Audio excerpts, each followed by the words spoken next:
Radio Kosova, Radio Tirana, Radio Shkupi, Radio Malizi, Kufi.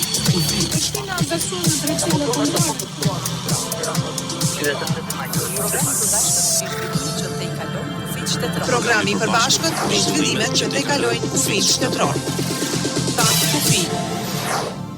Përshëndetje të nderuar dëgjues të Radio Kosovës, Radio Tiranës, Radio Shkupit e Radios Malizi. Po takohemi në emisionin ton të përbashkët të 4 radiove publike në emisionin Pa Kufi. Sot kemi zgjedhur të flasim për situatën politike në Kosovë dhe për ngërçin e krijuar në formimin e institucioneve. Unë jam Mirvete Uka e në studion time kam ftuar politologun Melazim Koci. Zoti Koci, faleminderit shumë që erdhe në studion e Radio Kosovës në emisionin Pa Kufi. Faleminderit për ftesën. Ju faleminderit juve dhe është kënaqësi gjithmonë të flasim me njohës të mirë të rrethanave politike në Kosovë dhe më gjerë. Do të kalojmë linjën tani te kolegu im Jaumar Xheka. Ai ka të ftuar Ben Andonin, analist. Përshëndetje Jau për ju dhe të ftuarin tuaj. Përshëndetje Mirvete për ju, të ftuarin tuaj, përshëndetje për kolegët në studiot e tjera, edhe të ftuarit e tyre, përshëndetje për të gjithë dëgjuesit që sot janë me ne në Pa Kufi, ashtu siç thatë edhe ju, unë edhe sot jam me Ben Andonin, një analist i mirënjohur i çështjeve rajonale dhe shqiptare.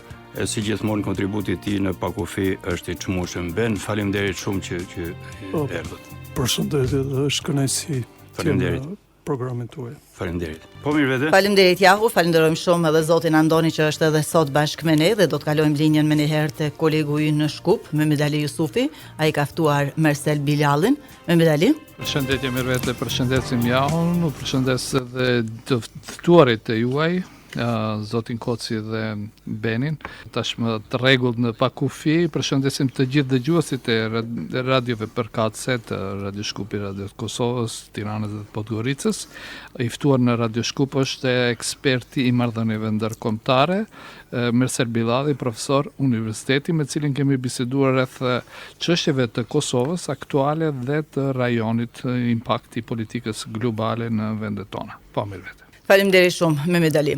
Ndërkaq në studion e Malit të Zi, në Podgoricë, kolegu Senat Gila ka përgatitur një kronik për temën e përzgjedhur ka folur me gazetarin dhe analistin Marash Dedvukaj.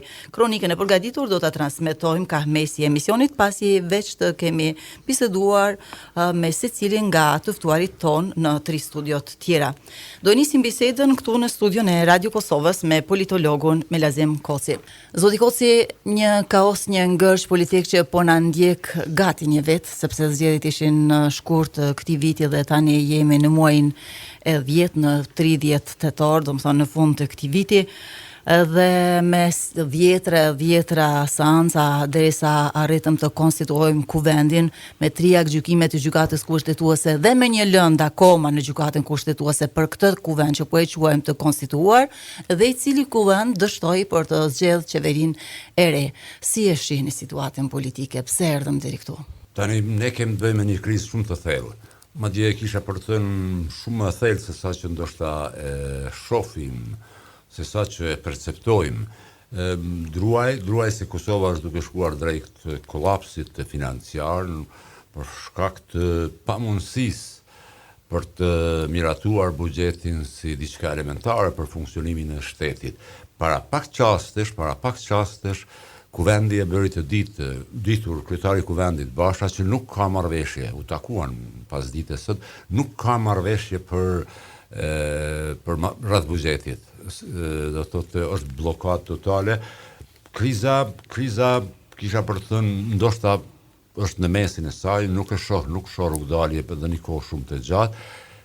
Nëse flasim për shkaqet, mendoj se duhet kthy në shkurt, ku asnjëra nga partitë nuk fitoi atë që synoi. Vendosja mendoj se kishte për synim të fitonte për të qeverisur e vetme. Aq vota që të qeveriste e vetme bashkë me pakicat jo serbe, këtë nuk i arriti. Nuk arritën as partitë opozitare, PDK, LDK dhe AK të fitojnë vota aq sa kishin synuar dhe ne u gjendëm në një pat pozitë. Nuk kishte vullnet madje as për bërjen e qeverisë. Atë çfarë pam ne nga Marsi me emrin e Zonjës Haxhiu, pastaj emra të tjerë, ajo ishte vetëm pretekst. pretekst pas ti preteksti qëndronte mosgatishmëria si e vetëvendosjes, si e me opozitës për të bërë qeverinë. Pse? Askush nuk deshi, do të thotë zoti Kurti nuk ishte i gatshëm praktikisht për bashkëqeverisje, sepse oferta që ja bëri LDK-s në shoqërinë parë mund duket fair, korrekte, por ajo nuk ishte e tillë sepse A mund të quhet fair dhe korrekte një ofertë e dhënë përmes medjave pa pasur një takim paraprak mes dy liderëve? Absolutisht. Do të thotë koalicionet nuk bëhen me letra. Sigurisht. Zoti Gosi, ju e thatë se nuk jemi të vetëdijshëm për situatën në të cilën jemi. Kur thoni nuk jemi të vetëdijshëm, në fund të fundit ne jemi qytetarë që nuk kemi asgjë në dorë. Ne dham votën tonë secili aty ku mendoi se e kishte më mirë. Po, a janë politikanët të vetëdijshëm për kolapsin në cilën e sollën Kosovën, sepse ata e kanë në dorë të bëjnë këtë zgjedhje dhe ju e tha që nuk ka vullnet, të thotë mundësia ishte. A ndodh dikun tjetër të ketë një numër kaq të madh, një përqindje kaq të lartë të votave, një parti politike dhe të mos arri të ketë një partner për koalicion? Raste të tilla janë të rralla, sepse ju keni plotësisht të drejtë kur thoni që vendosja ka numër të konsiderueshëm të deputetëve të përkthyer, do të thotë në deputet janë 48. 48, po. Kur sa i shtohet numri i pakicave jo serbe, 7, 8, do të thotë është numër i jashtëzakonshëm. Janë dashur të sigurohen vetëm 5-6 numra, por retorika shumë e ashpër që ka mbizotruar në Kosovë në këto 3-4 vitet e fundit, unë mendoj se kjo ka qenë shkaku i blokadës. Pse? Ne deri dje, tash 2-3 muaj, 4 muaj ka akuza ndaj opozitës, sepse ajo ka një agent të fshehtë me listën serbe. Është akuzuar opozita deri më sot që ka një agent të fshehtë, ndërkaq që në momentin që u është ofruar mundësia për të bërë qeverinë tani, pas dielës, zoti Krasniqi dhe zoti Abdigjiku dolën dhe refuzuan mandatin dhe hodhen poshtë gjitha ato akuza që ju ishin bërë, se gjoja kanë agent të fshehtë me listën serbe. Ata me listën serbe e bënin qeverinë. Pse duhet të konfrontohen partitë politike duke përmendur vazhdimisht sikur në mesin e tyre qëndron lista serbe, kur pa problem dy parti politike, po flas 2 parti politike nëse flasim për partinë më të madhe plus njërën cilën do nga këto pak më të mëdha 2-ta, 3-ta, edhe 4-ta, pse jo, se edhe me akën do mund ta dënte. Mund ta bëjnë vetë pavarësisht interesave apo kundërshtive me listën serbe. Pse duhet të akuzojmë me njëri tjetrin dhe ta kemi në mes gjithmonë listën serbe? Sepse me të përfunduar të zgjedhjeve në shkurt ka filluar fushata për zgjedhje tjera. Fatkeqësisht, mirërisht. Sepse kam përshtypje që nuk ka pas gatishmëri për bërje të qeverisë për 2-3 shkaqe, shkurt do t'i përmend. Një, fillimisht vetëvendosja, po as opozita nuk kanë qenë të gatshëm të ballafaqohen me sfidën kryesore, me kërkesën e ndërkombëtarëve për dërgimin e draftit të asociacionit në gjykatën kushtetuese, sepse kjo u kushtonte elektoralisht. Do thotë u kushtonte me humbje të elektoratit, e dinin që në mars të vitit të ardhshëm do të ketë gjithsesi zgjedhje për shkak të zgjedhjes së presidentes ose presidentit dhe ky kalkulim mendoj që i ka blloku si vetëvendosin gjithsesi, por në masë të madhe edhe opozitën. Sipas jush, liderët politik në Kosovë nuk janë në gjendje të sakrifikojnë karrierën e tyre politike për interesin madhor të Republikës së Kosovës? Kjo është esenca. Do thotë nuk jo që janë, sepse politikanët duhet të jenë vendimarrës, edhe atëherë kur kjo ka koston e humbjes së zgjedhjeve, por që në interes të shtetit. 8 muaj klasa jonë politike ka dëshmuar që nuk është në gjendje ta bëjë këtë që ju thoni me plot të drejtë, pra nuk dëshirojnë të humbasin asnjë grusht vota për interesa më të larta të Kosovës, dhe kjo fatkeqësia. Ne kemi një paradoks në Kosovë. Në Kosovë mbahen zgjedhjet më të rregullta në frymë demokratike, pa incidente. Ndoshta nuk besoj që ka një vend tjetër në Ballkanin Perëndimor që ka zgjedhje, që mbahen zgjedhje kaq të rregullta. Do thotë votuesi në Kosovë kryen obligimin e tij, por pastaj çfarë ndodh? Në çastin që ai proces shkon te klasa politike, aty vjedhet Aty vjedhet praktikisht tradhtohet votuesi, vjedhet vullneti politik për shkak të interesave meskine të klasës politike, dhe kjo është vërtet për të ardhur keq. Po është për të ardhur keq sepse ne jemi demokraci e re, po të ishim demokraci e tablume, nuk ka problem. Mund ta zhagisim edhe një vjet e gjysmë, por Kosova është demokraci në konsolidim e sipër, demokraci në tranzicion që duhet dëshmohet para botës. Dhe këtë çfarë kanë bërë, çfarë ka bërë klasa ime politike në këta 8 muaj është gjithçka, por jo interesi i Kosovës. Po, vullneti politik i elektoratit e Kosovës në zgjedhjet e fundit ishte për një qeveri koalicioni dhe jo për një qeveri nga një parti e vetme. Por, do të flasim më vonë për këtë dhe patjetër edhe me të ftuarit në studio tjera, do të kalojmë linjën tani tek studio e Radio Tiranës që të japim fjalën Benandonit. Jaho? Faleminderit mirëvete. Po, vazhdojmë bisedën këtu në Radio Tirana me Benandonin. Zoti Andoni, si keni parë zhvillimet më të fundit në Kosovë, sidomos pas dielës që nuk u formua dot qeveria Kurti 3? Kurherë me dhimbje më të madhe, për hir të vërtetës. Ndoqa logjikën e zotit Koci, të cilin e vlerësoj jashtëzakonisht, dhe është e pakët të them që të paktën jemi në një gjatësi vale. Përshqetësimi më i madh publik është për antropologjinë politike shqiptare. Neve vazhdojmë të bëjmë gabime në kurizë të shteteve tona. Kuptohet që është paradoks që janë 2 shtete me kombësi shqiptare, por problemi i madh është që në këtë moment Kosova duhet lexonte shumë mirë dokumentat e saj themeltar, dokumentin e kushtetutës, ndërsa për problemet teknike dhe dokumentin të themi të parlamentit të tyre. Dhe ju e dini që qoftë kushtetuta, qoftë ky dokument, nuk lexohet në mënyrë të thatë, po brenda ka moralin. Kushtetuta nuk mund të precizojë çdo element. Kushtetuta precizon parimet, precizon normat dhe të futemi në probleme real. Po. Ju e dini që Kosova patjetër do kalojë në zgjedhjet e parakohshme dhe vetëm numërimi, pa çka se zgjedhjet në Kosovë bëhen relativisht mira, por kur mendon ankesat, kur mendon të gjithë gjërat e tjera do vazhdojë edhe një muaj.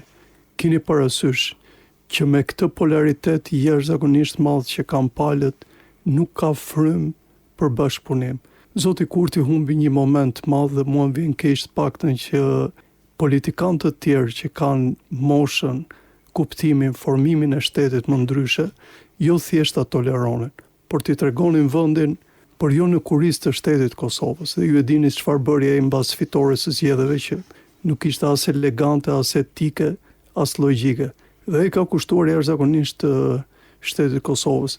Dëgjova me kujdes parafolcin kur tha për pjesën e aleancave.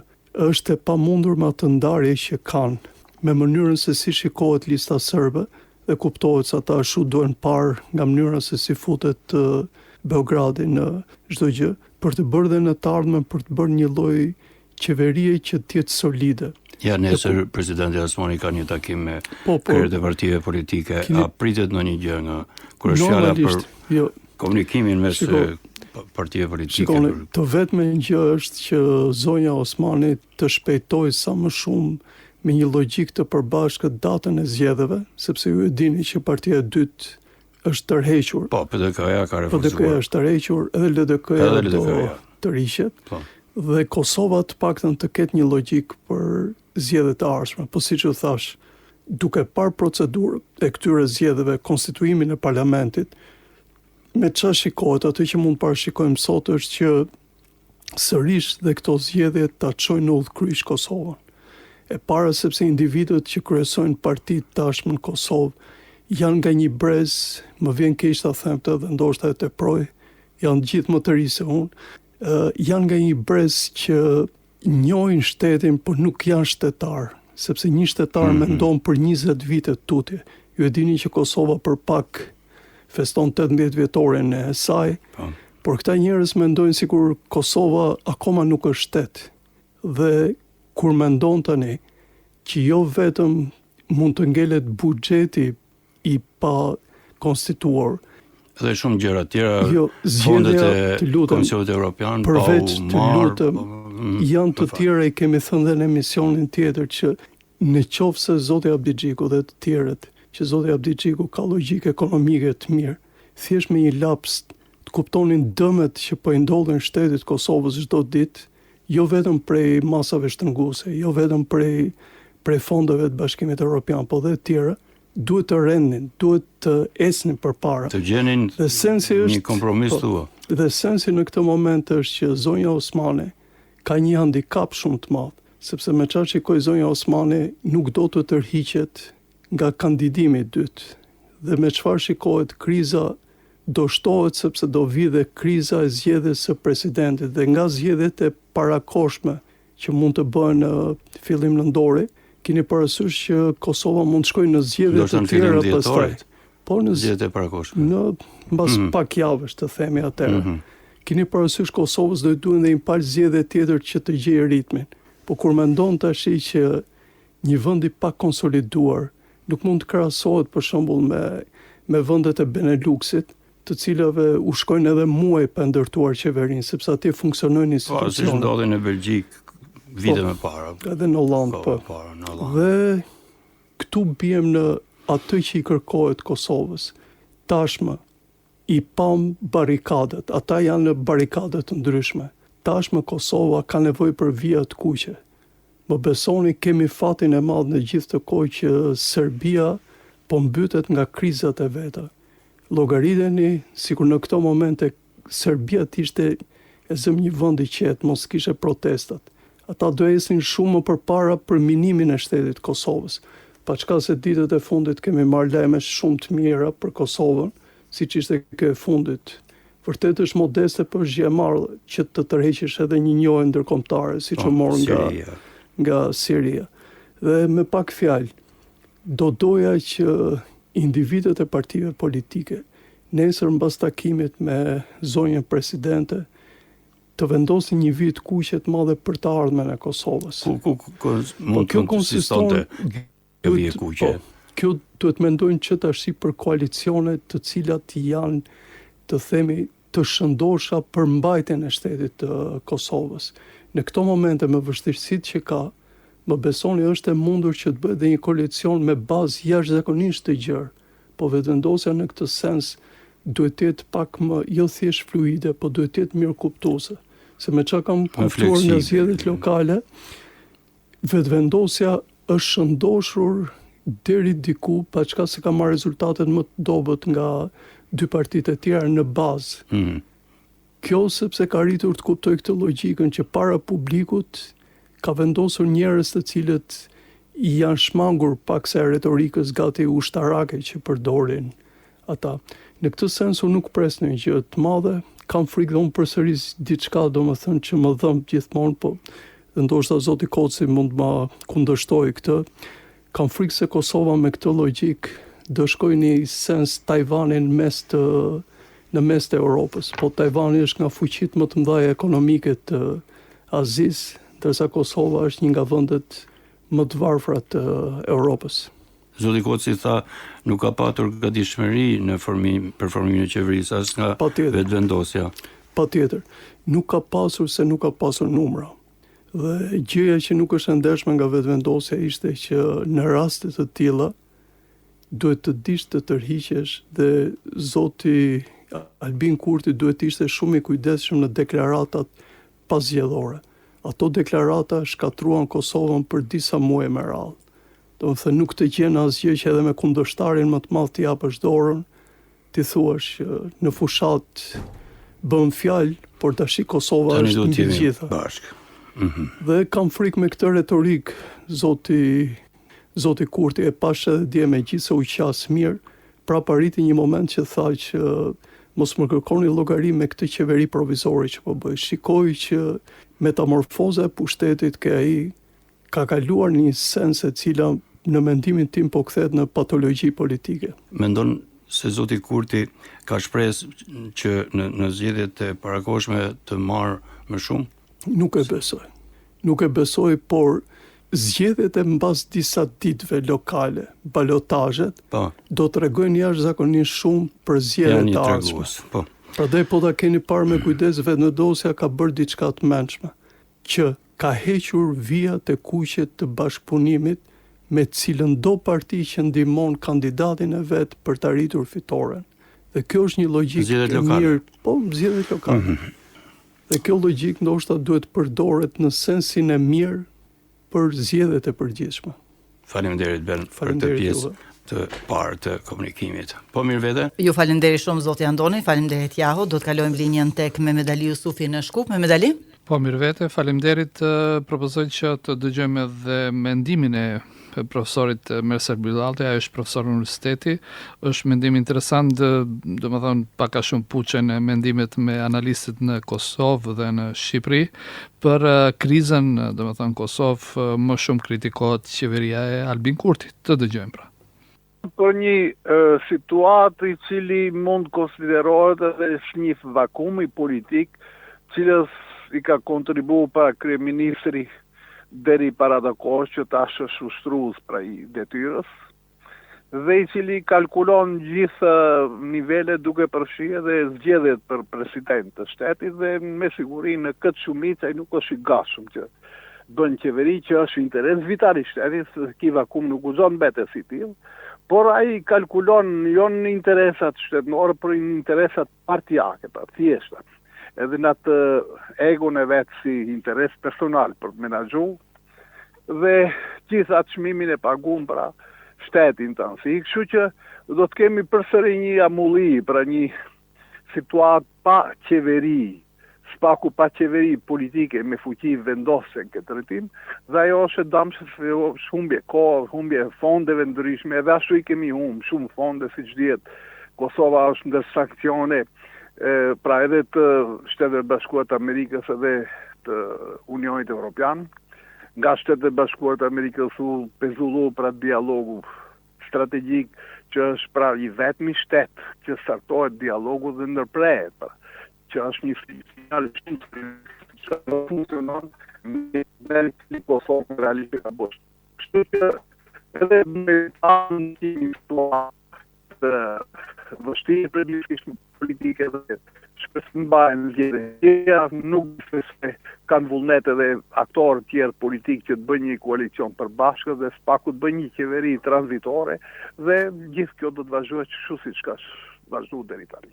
Rajoni siç shifet është i trazuar, pra çështja e shoqërisë serbe, pra siç është sinonim për një shtet Serbia e madhe e cila përkrahet nga kisha ortodokse serbe dhe strukturat kishës ruse, pra janë funksionim. Qendra e cila është nish, që e ka emrin pra një qendër kulturore, objektivisht është qendër informative, që mbledh dhana dhe koordinon gjithë ato struktura që bëjnë me sigurimin shtetënor. Pra do të vazhdojë të funksionojë, por fati është Serbia tash është me një kaos vetin dhe edhe ajo humb kohën në formën e vet, por nuk është ajo arsye që dhe ne ta humbim kohën për intereset ngushta partijake. Pra, unë mendoj se definitivisht edhe opinioni është i bindur se diçka duhet ndryshohet në këtë strukturë, të shohim rreth i ditë zgjedhjeve çka do të kaluajë me zgjedhjet lokale, dhe unë shpresoj se do të ketë një koalicion të pashpallur, edhe pse disa vende i veç është i shpallur. Kështu që sikur elektorati i partisë ditë ranguar për shembull për kryeqytetin e Kosovës, me siguri me automatizëm do të voton për pjesën e partisë që anti koalicionit pra të vetëvendosës, dhe kështu që ai do t'i humb shumë komuna, shpresoj do të mbetet me 3 komuna, eventualisht 4 komuna, pra, dhe gjithë ajo do t'i thehet politikisht pra për kokë. Por realisht pra çdo situatë pra që ka handicapet e veta në rajon, ka edhe reflekset e veta. Ne kemi një farë koalicioni pra pak a shumë me elemente ushtarake prej Kroacisë, pra Kosovës dhe Shqipërisë, me mundësi që të kyçet edhe Bullgaria, eventualisht edhe Malizia, edhe pse Malizia ka një udhëheqësi pra e cila është me përbërje etnike serbe, edhe pse çon një politik tjetër dhe ato shohin rrugtimin e vet drejt Unionit Evropian, por përsëri pra aspekti i sigurisë është një çështje që në këtë moment që nuk dihet si do të përfundon Ukraina nuk është lojë luksuze që kryeministri t'ia lejon vetvetes dhe Kosovës. Po Maqedonia vazhdon me asfilin e vet, pra eshta vjesh duke luajtur në muzikën e botës serbe. Dhe fatkeqësisht një segment shqiptar duket se e ndihmon me vetdi apo pa vetdi. Po si do që tjetë, ne realisht ndeshemi muaj të ardhshme me probleme, vend që të zgjidhim aspektet ekonomike, të vazhdojmë në transformimin e përgjithshëm të shoqërisë, ne akoma hyjmë tunel. Pra Serbia njerë do ndeshet me probleme energjetike, pasi realisht kompania e cila kishte bëhe me naftën, pra është e pezulluar tërësisht. Ajo do të reflektohet në rajon, aspektet integruese do të ngecin, bile dhe procesi i Berlinit nuk është duke funksionu, që realisht është një farë subvencionim, pra i Ballkanit të hapur, krijimi një tregu përbashkët me qëllim që të relaksimit të situatës përgjithshme për rajon, dhe ajo nuk do të funksionuar, kështu që them, kjo do të mbetet paralizë. Kosova i kontribon atij sistemi, Maqedonia me automatizëm vazhdon me politikat e mbrapshme dhe për fat keq që mjegullat e zeza do të mbeten në disa muaj këtu në rajon. Po, ishe mendimi vyer i profesorit Merser Bilali, ishte pak skeptik se gjëra do të shkojnë në kahjen e duhur në gjithë rajonin, jo vetëm Kosova, po dhe Maqedonia ka probleme sepse besohet se është indikuar nga bota serbe. Besohet gjithashtu se kriza mund thellohet për shkak të sankcionimeve të Shteteve të Bashkuara, sidomos supozohet se në Maqedoni mbi 500 njerëz do ta humbin vendin e punës për shkak të nuk do të funksionojë Lukoili, domethënë një edhe besohet se kriza ekonomike mund të determinojë edhe disa procese tjera politike, por gjithsesi shpresohet që më në fund Kosova ta zgjidhë atë nyjen gardiane, do të ketë mbase më shumë se një herë zgjedhjet do të shkojnë dhe besoj që do të reflektoj popullata dhënien votës, ndoshta një koalicion të ardhshëm një shpresë. Po, ishte mirë vete ky mendimi i Merser Bilallit. Po, falenderojmë shumë profesorin Bilali për kontributin e tij sot në Pakufi dhe tani është koha të dëgjojmë kronikën e përgatitur nga kolegu ynë në Podgorisë Senad Gila, bashkëbisedim për këtë temë me gazetarin Marash Detvukaj. E ndjekim bashk. Të nderuar dëgjues, të nderuar kolegë dhe ju mysafir në studio, siç edhe paralajmëruar për temën e fjalë në studion e Maltezi, sot unë kam mysafirin gazetarin kolegun ton Marash Detvukaj, të cilën e përshëndes dhe ju uroj mirëardhje në emisionin ton të përbashkët. Kolegu Marash, siç edhe kemi biseduar edhe para studios, sot pra flasim për situatën aktuale dhe ajo që pritet në Kosovë. A mund të na thoni diçka për arsyet pse vetëvendosja i fitoi zgjedhjet, por nuk mund të formojë qeverinë? Me siguri se Kosova po kalon përmes fazës më të vështirë prej pavarësimit nga shkaku se mos funksionimi i qeverisë kushton shumë shtetit të Kosovës, e jo vetëm Kosovës, por do t'i kushton të secili shtet në Evropë, me ekonomi shumë më të fortë se ç'është ekonomia e Kosovës. Prandaj koha e humbur për konstituimin e qeverisë dhe mjetet e humbura nga fondet evropiane as se mund të kthehen prapa. Kjo patjetër se ka ndodhur nga fakti se partitë politike më shumë kanë menduar për të ardhurat dhe pozicionimin e vet se sa t'i kushtohen në shtetit dhe formimit të qeverisë. E nga ana tjetër edhe qëndrimi shpesh i pa kompromis dhe konfrontues si dhe kokëforcia e kryeministit Kurti ndaj kundërshtarëve politik, pavarësisht humbjeve të cilat i kushtojnë shtetit të Kosovës.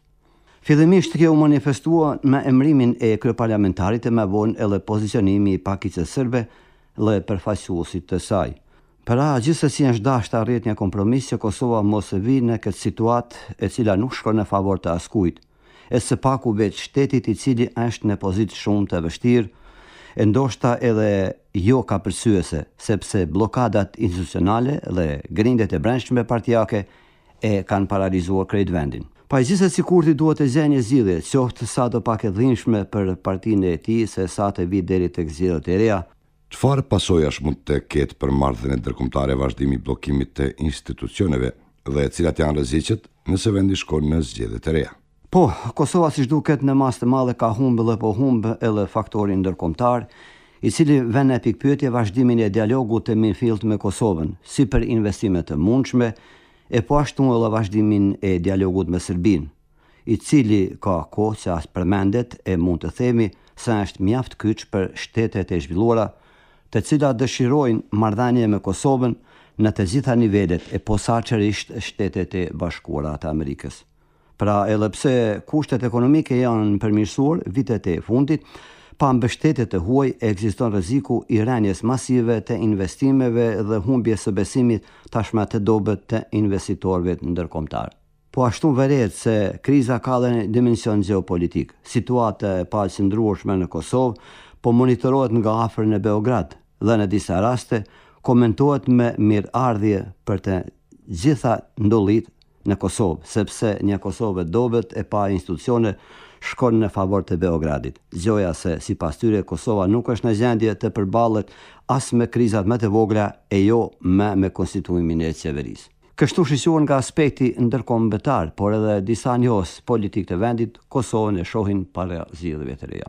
Pra mund të ketë zgjedhje të reja, apo ndonjë nga partitë opozitare mund të njohin momentin dhe të bëjnë pjesë e koalicionit me vetëvendosjen. Pa i mendoj se zgjedhjet e reja do të sjellin situatë të re politike, por gjendjen e vjetër në praktik dhe terren, se gjithsesi të njëjtit persona dhe të njëjtat parti do të garojnë dhe prapë do të kemi situatë të ndërlikuar për formimin e qeverisë, nga shkaku se asnjë parti e vetme nuk mund ta formojë qeverinë.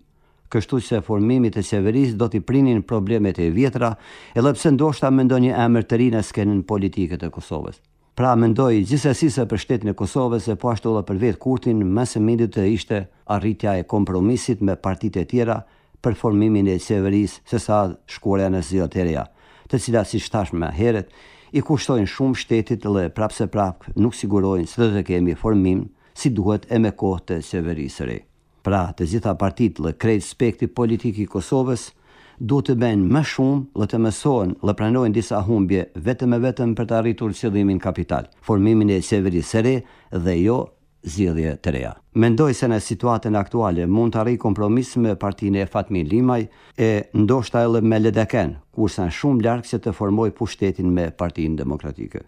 Këtu hyn edhe Pakita Sërbe, e cila patjetër se kërkon pozicionimin e vet edhe don të përfitojnë nga turbulencat në mesin e partive shqiptare. Zotërit Vukaj, siç edhe e dini, pasi kemi kohën e kufizuar mjaft, këtu do të përfundojmë bisedën tonë duke ju falendëruar edhe një herë që pranoteni pjesë e emisionit tonë Pa Kufi. Faleminderit. Kjo pra ishte kronika përgatitur nga Radio Martezin. Ju falenderojmë dhe ju dëshirojmë çdo të mirë nga Podgorica për Pa Kufi, Senat Gilej. Falenderojmë edhe ne kolegë tanë në Podgoricë, Senat Gilen e Marash Dedvukajnë për kronikën e përgatitur dhe vazhdojmë bisedën këtu në studion e Radio Kosovës me politologun Koci. Zoti Koci, tashmë të gjitha partitë politike parlamentare u deklaruan që janë për zgjedhje të jashtëzakonshme, edhe pse fillimisht kemi dëgjuar ato deklaratat se kanë frikë nga zgjedhjet e jashtëzakonshme për shkak të rezultatit, tashmë kemi edhe deklarime zyrtare të gjithëve.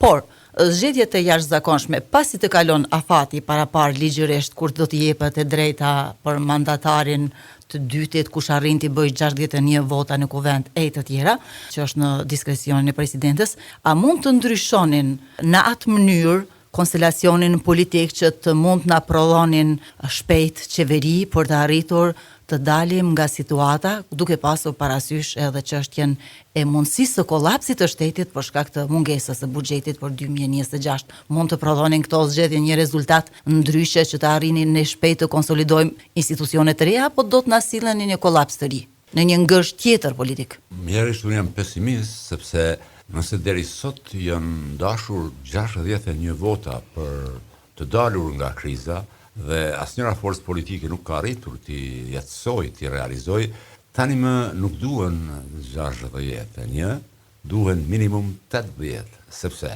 nëse zgjedhjet supozojmë se sipas gjitha gjasave do të mbahen nga mesi dhjetorit, numrimi, certifikimi, konstituimi i parlamentit, konsultimet do të marrin 2-3 muaj dhe ne do të jemi në mars, koha kur duhet të zgjedhet presidenti ose presidentja e re. Në atë moment, ose duhet një marrëveshje e madhe ndërmjet gjitha partive politike, shumicës për të bërë 80 numra, për të zgjedhur presidentin ose presidenten, në të kundërtën Kosova bllokohet dhe sërish shkon në zgjedhje tjera. Ne e tha edhe Albin Kurti këtë, por atëherë pse s'u ndërmor diçka që të mos vinë në një situatë tjetër? Albin Kurti tha diçka tjetër.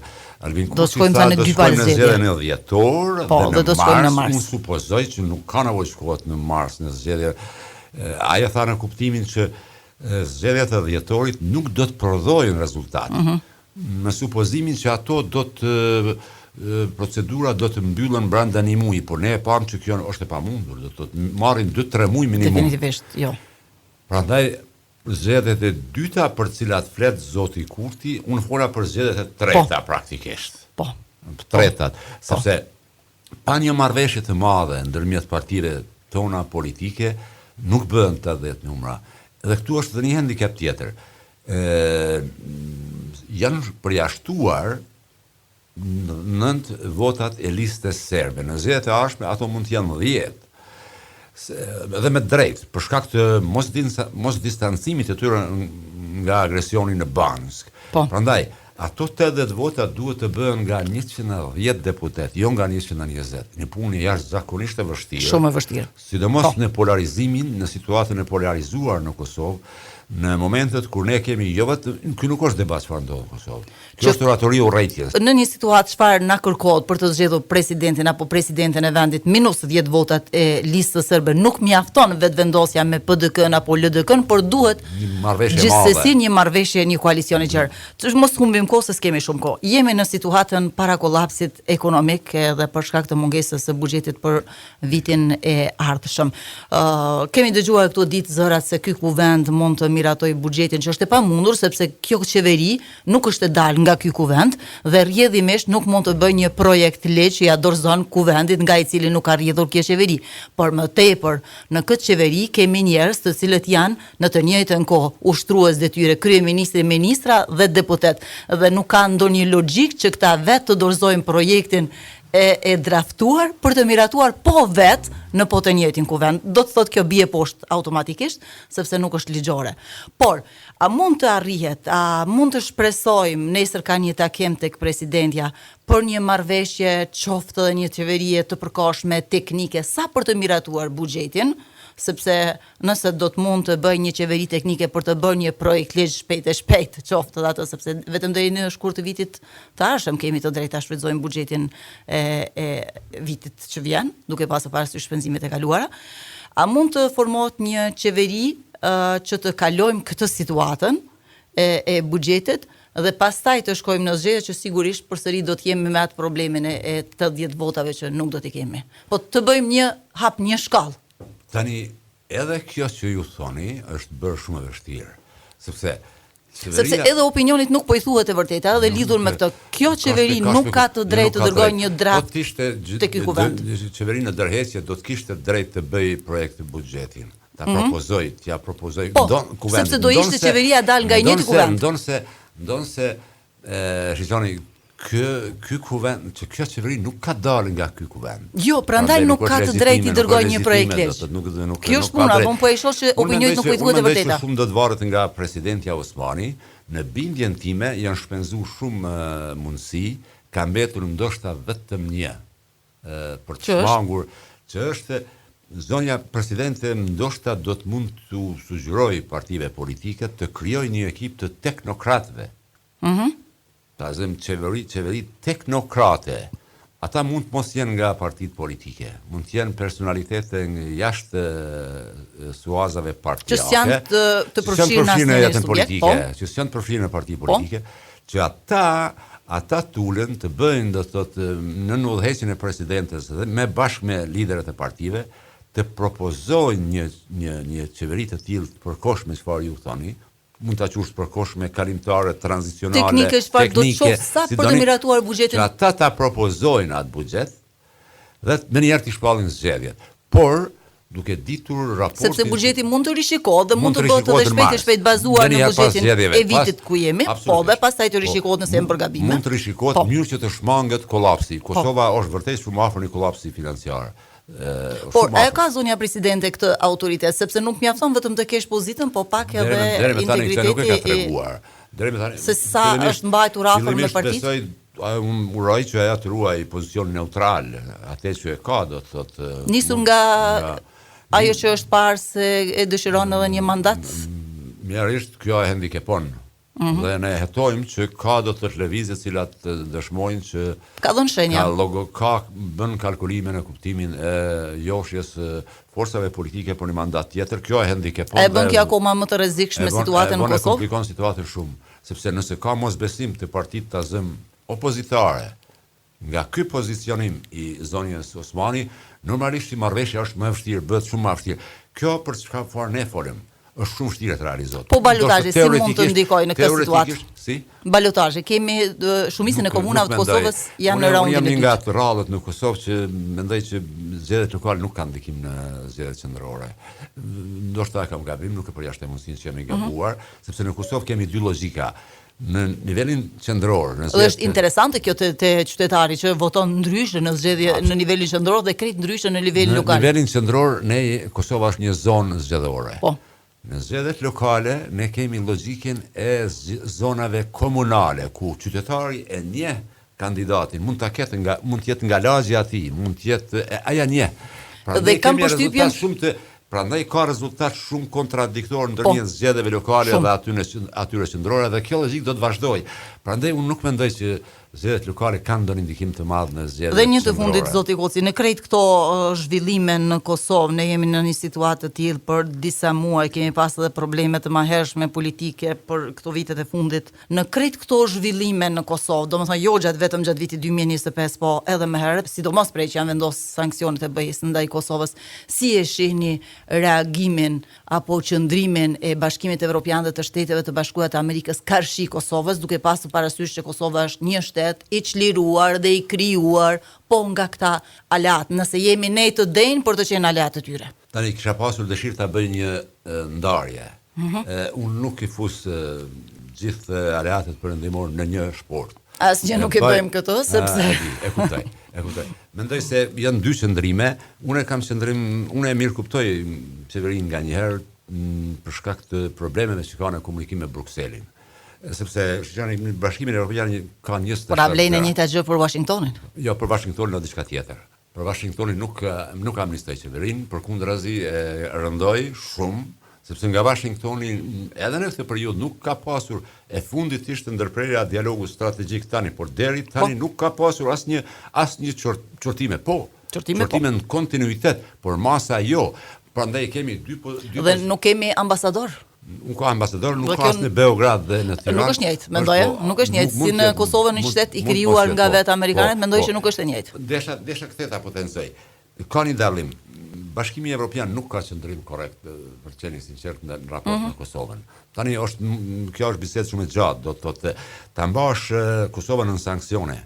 Ndërkët që Radojqiqi që udhëhoqi agresionin në bazë të shëtitjet në Beograd pa asnjë masë ndaj Serbisë, kjo nuk është rregull, nuk është korrekte. Por raporti i Kosovës me Shtetet e Bashkuara është një huqje e madhe e udhëheqjes tonë në Prishtinë.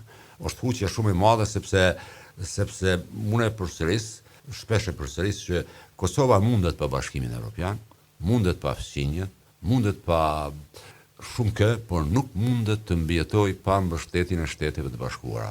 Kanë qenë ata që kanë ndërhyrë në vitin 92 me vijën e kuqe, kanë qenë ata që kanë intervenuar në vitin 99, kanë qenë ata që në vitin 2008 ata janë varësit e parësisë Kosovës, kanë qenë ata që kanë bërë njohjet gjitha njohjet kanë ardhur me ndikimin e Shteteve të Bashkuara. Prandaj edhe kjo që erdhi dia sigurisht. Nuk e kuptoj pse udhëheqja jon ka problem në komunikim me Shtetet e Bashkuara të Amerikës. Duhet vetëm një rast ta sjell. Ka pasur vetëm një kërkesë nga Shtetet e Bashkuara drejtu Prishtinës që asociacioni të bëhet në bashkëpunim me ta me zyrën ligjore të zotit Blinken.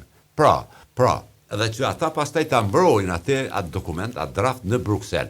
Ajo ka qenë ofertë jashtëzakonshme. Praktikisht i është ofruar Kosovës, shkruani ju draftin. Pse ishte kaq e vështirë të bëjë një draft asociacionit? Ne do ta mbrojmë, të favorshëm për ju, si doni ju. Ne do ta mbrojmë në Bruksel. Ne refuzuam madje edhe këtë ofertë dhe unë thjesht nuk di ta shpjegoj. Nuk e kuptoj këtë refuzim që i është bërë asaj oferte shumë gjeneroze, shumë zemërzore të jashtëzakonshme të Shteteve të Bashkuara dhe përplasjet me ta konsideroj që janë një handicap i jashtëzakonshëm. A kemi alternativë të tretë, zoti Kozi, nëse nuk jemi me amerikanët, ne vetë kemi të pamundur? Ndoshta tjerët mendojnë që ka, unë nuk mendoj. Unë nuk mendoj që Kosova ka alternativë tjetër, nuk ka absolutisht, dhe jam i bindur që nuk ka.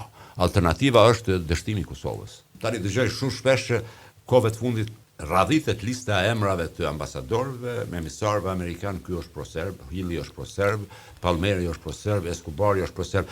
Dëgjoj, kjo është çesharake. Kjo është çesharake. Ata janë zyrtarë të State Departamentit, nuk paguhen. Nuk është e vërtetë. Është gënjeshtër e madhe. Mund të paguhen kur janë jashtë funksionit të tyre. Jashtë funksionit si lobus. Ajo është diçka e lishtme në Shtetet e Bashkuara dhe lajmërohet, do të thotë. I lajmërohet departamentit përkatës për të paguar tatimet, por është çesharake të akuzohen diplomatët amerikanë që përfaqësojnë shtetin. Që përfaqësojnë emisar, diplomat, ambasadorë se gjoja që kanë. Që janë në detyrë zyrtare, janë në përfaqësim të SBA-s. Dhe kisha për të është e turpshme për Kosovën. Është e turpshme. Është e turpshme sepse kanë bërë shumë për Kosovën. Pikërisht shumica e emrave që apostrofohen kanë bërë maksimumin për këtë që e kemi sot për lirinë dhe pavarësinë e Kosovës. Zoti Koci, të falenderoj, do të kalojmë linjën tek Jahu Margjeka dhe të shohim nëse në fund do të kemi kohë për një mesazh të fundit apo do ta mbyllim me bisedën që do bëjmë me Benandonin. Jahu? Faleminderit vetë, faleminderit zotit Koci. Do ta vazhdojmë bisedën këtu në Radio Tirana me Benandonin. Pra situata është kjo që edhe ju të ftorit në studiot tona e parashtruat.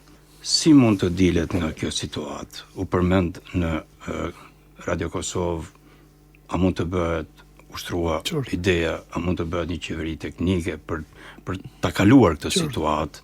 Pastaj doja të qëndronim pak në një aspekt më të gjerë të politikës së Shtetit Bashkuar të Amerikës ndaj rajonit, pasi një lajm ka bërë, si të thuash, s'di sa ka qenë i pritur ose i papritur, kur Shtetet Bashkuara Milorad Dodikun e Republikës Srpska kanë hequr nga lista e zezë bashkë me bashkëpunëtorë me ca kompani biznesi e tjerë dhe a ka diçka nga Shtetet Bashkuara diçka ndaj rajonit ton apo lëviz diçka administrata e presidentit Trump e tjerë? Jo, nuk besoj që po lëvizaj shumë sa që mendojmë ne, por në fakt po lëviz. Po e nisë përgjigje nga pyetja e fundit. Është e vërtetë që ka konjunktura më interesante me Serbinë se sa konjunktura me shqiptarët. E vetmja gjë që na bashkon tani është që dhe për mua është e mirë të paktën që në Beograd nuk do ta shohet ambasadori amerikan që ishte me origjinë serbe dhe të treja vendet tona që kanë të jashtëzakonshme dhe shumë nevojshme ambasadorin amerikan nuk do e kenë. Po duke ardhur ke ajo që ju thoni me të drejtë shqetësimin për Dodik, në Shqipëri interesi vetëm ka qenë krahasimi i problematikës së tij me zotin Berisha. Ndërkohë që zoti Berisha ka lobuar hapur me $6 milion dhe ky është një nga problemet që kanë ngelur hapur te KQZ-ja jonë, sepse duhet të jepte përgjigje Partia Demokratike para KQZ-s për parat që janë gjetur e tjera. Nuk kemi asgjë. Por problemi është tashmë ke Shtetet e Bashkuara të Amerikës, Departamenti i Financave të tyre që e ka hequr nga lista e sanksioneve të zyrës për kontrollit, pasurive të huaja, bashkë me antarën e presidencës, Željkën Cvjanović, dhe presidentin e Asamblesë Kombëtare, Nenad Stevandić, që është bërë pak më përpara. Problemi me çfarë shikohet është që tashmë për Bosnjën e Hercegovinën ka konjunktura që të futet në NATO, dhe kjo për mua është personalisht është gjë e mirë, por gjë e mirë nuk është që individ të tillë si Milorad Dodik, i cili ka ndikuar shumë qoftë për narrativën serbo-madhe dhe botën serbe. Po. Tashmë është individ pa probleme të kështu. Dhe keni parasysh ai ka liruar dhe kompanitë e shumta që janë të lidhur me të. Është televizioni ATV, Alternative Television, është Fruit Eco, është Agape, është Global Liberty, Pointer, K2 dhe kompani tjera që s'na vinë emrat. Tashi, me çfarë shikohet, duket që Shtetet e Bashkuara të Amerikës në kuadër të paradigmës së tyre politike, strategjike që kanë pragmatizmin, bëjnë manovrime nga më të jashtëzakonshmet. Dhe kemi rastin e Karaxhiçit që ja u them këtë në kohën kur gjoja fshihesh, të gjithë e dinin malëzi dhe në Bosnjë se ku ishte. Dhe duket pastaj insistimi që ai bënte në kur u vendos në Hag që kam kontrat me Shtetet e Bashkuara të Amerikës, kam dokument, pse jam këtu, domethënë. Dhe nga këto paradokset na bëjnë të mendojmë që vërtet ata janë aleatët më të mëdhenj të shqiptarëve, por ne duhet të jemi shumë të kujdesshëm që duhet të rregullojmë punët në familjen tonë. Dhe punët në familjen tonë janë jashtëzakonisht vështira. Ne nuk kemi kohë tani, por po ju them gati një lajm që nuk është e çuditshme që Shqipëria mbas pak kohëve të ketë një republikë të instrukture krejt tjetër, të jetë një republikë presidenciale dhe që tani po jepen shenjat sepse PS-ja me PD-n janë në manovrime për të bërë senatin dhe zoti Berisha dhe zoti Rama bëhen të përjetshëm në pushtetin shqiptar. Ndërkohë që Kosova ka nevojë për ndihmë të jashtëzakonshme dhe po them një element prap tjetër, të gjithë personazhet kosovar që kanë ardhur si drejtor në Shqipëri, të gjithë në Kosovë kanë pasur probleme për çështje sigurie. Dhe ata kanë ardhur në Shqipëri pa kontrollin e saj dhe menjëherë janë vendosur në poste shumë të rëndësishme. Ju e dini tani shefja e Shishit ka pasur probleme me të sigurisë kombëtare në Kosovë dhe kështu është bërë me moton e shkarkimit të saj, ashtu dhe njeriu që është marrë para saj në një institucion tjetër e me radhë. Ndërsa për të hedhur pastaj se do të lëm minutazhin e dur dhe kolegëve, zoti Koci mendon për pjesën e teknokratëve. Është zgjidhje shumë e mirë për popull të cilët kanë mendim. Për popull të cilët respektojnë, të themi, teknicienët. Në Shqipëri është bërë një herë, por e hoqën më një herë sepse respekti ndaj njerëzve teknik tek ne mungon. Unë mendoj që edhe në Kosovë nuk do funksionoj, por është një mundësi e madhe që palët të nxjerrin në krye individ të rrjeshtit të dytë përkohësisht dhe pastaj të mendojnë se si do vazhdohet me pushtetin. Këto janë kalkulime pak të vështira, por këtu është marrëveshja e para që të kenë njerëz të tyre, sepse partitë tona po s'patën njerëz të tyre nuk besojnë për asgjë. Dhe ndarja është dhe në Kosovë dhe në Shqipëri është e tillë. Dhe gjë e fundit që duhet të them është, jam shumë i shqetësuar për sensin që në Shqipëri për Kosovën ka jashtëzakonisht indiferencë. Dhe ngjarjet e Kosovës tani shikojnë sikur është një vend i huaj, ndërkohë që neve duhet ishim krejt në me Kosovën. Zoti Andonin, ndoshta nga raportet e zotit Rama me zotin Kurti. Jo, është edhe më thellë. Është edhe më thellë, duket që ndarja ndërmjet shqiptarëve po bëhet gjithmonë më e madhe. Gjithmonë më shumë. Po kjo është alarmante. Tirana dhe Prishtina janë shumë larg njëra tjetrës. E para sepse nuk kemi një autoritet moral. Për shembull, një autoritet moral që mund të ishte akademi të bashkoheshin dhe të kishin një kokë dhe të shërbenin me platforma që të ndihmonin qeverisit e vendeve tona. Akademitë tona janë akademi të vdekura. Madje tani, më besoni, kanë vështirë që të hartojnë edhe një enciklopedi të përbashkët. Megjithëse po punojnë jashtëzakonisht mirë, duket që ndarjet janë jashtëzakonisht të mëdha. Ndërkohë po ta keni parë me kujdes, ka gjithmonë që sëndi të intelektualëve në Tiranë, në Prishtinë dhe Shkup për njëri tjetrin. Ka fërkime, ka ndërkohë që ne na duhet dokumentacion, neve na duhet sidomos mendim dhe mbi të gjitha, na duhet platforma për të parë të ardhmen tonë. Keni parasysh armiku më i madh i shqiptarëve tani është zbrazja e vendeve tona. Ato që se kanë bërë pushtuesit e kanë bërë vetë qeverisjet tona dhe ky është problem shumë i madh. Me çfarë shikoj, Kurtit nuk i bëhet shumë të themi, nuk po i krijon ndonjë problem të madh. Kjo zotit Rama ca më shumë, megjithëse statistikat janë të frikshme për Shqipërinë. Mendonin vitin 2050 Shqipëria do jetë me më pak banor sa ka pasur mbas luftës së dytë botërore. Dhe pastaj për Shkupin s'po flasim sepse do i shpjegoj kolegu i Maqedonisë së Veriut më mirë se unë. Faleminderit shumë Ben Andoni. Faleminderit juve. Shumë faleminderit për kontributin sot në Pa Kufi dhe për opinionet tuaja. Mirëvete. Po, falenderojmë Ben Andonin. Me gjas Shkupi e ka përfunduar apo jo me medali? Po, e përfunduar. Po, dhe një pyetje të fundit zoti Koci, jemi krejt në fund të emisionit, përpiqemi shpejt, do të kthehemi përsëri te zgjedhjet lokale sepse kam me patjetër duke pasur parasysh se jemi në akoma pa u certifikuar se do të përfundojmë edhe ballotazhin Lista serbe është kthyer në shumicën prej këtyre komunave dhe çfarë paraqet kjo për Kosovën pas certifikimit të këtyre rezultateve dhe pasi ata kryetar komunash do të vinë në zyret e tyre, duke pasur parasysh zhvillimet e fundit në pjesën veriore. A është me rrezik edhe për sigurinë e Kosovës se mund të ndryshojë situata? Mendoj se kjo është pyetja qendrore nga zgjedhjet lokale, do të thotë si do të veprojnë serbët në çastin që kthehen në zyrat komunale. Nëse tentojnë të heqin simbolet shtetërore të Kosovës, flamujt, dhe duke njohur praktikën e tyre, duke kthy praktikën e mëhershme, unë mendoj se mund të shkaktojnë krizë, sepse nuk besoj që një veprim i tillë mund të vëzhgohet vetëm duke ndenjur dyer kyç. Mendoj që mund të shkaktojnë krizë. Tani është çdo gjë është në duart e tyre. Unë mendoj që mirë është që ata janë kthy.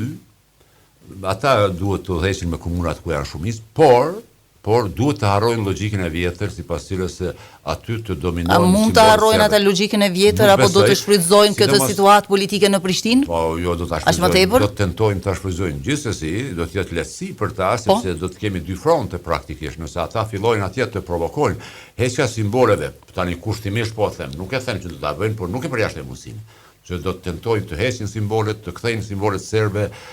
Kjo ajo do të ishte provokim. Mbasi të bëjnë gjithë ato gjëra që janë gjatë këtyre viteve janë luftuar nga shteti si kontrabanda e gjithë të tjerat. Ndoshta gjithat nuk mund t'i kthejnë, tasem kontrabandë, sepse atje tani janë forcat policore të Kosovës, një qendër speciale, por mjafton që në zyrat komunale ku janë në shumicë ata, të heqin simbolet e shtetit të Kosovës, të vëjnë, siç e dini ju, simbolet që i kanë pasur do të Serbisë, dhe kjo është mjaftueshme për mbishkrimet jashtë brenda, çdo në hapësirat ku qeverisjen në mënyrë. Ka shumë mundësi për provokime, por unë nuk duhet paragjykoj. Unë uroj që ata ta njohin ashtu siç shumica shqiptare e njeh të drejtën e tyre për të qeverisur ata në komunat ku janë në shumicë ata, edhe ata ta njohin atë pjesë si pjesë e Kosovës, ta njohin me gjitha elementet e shtetësisë së Kosovës.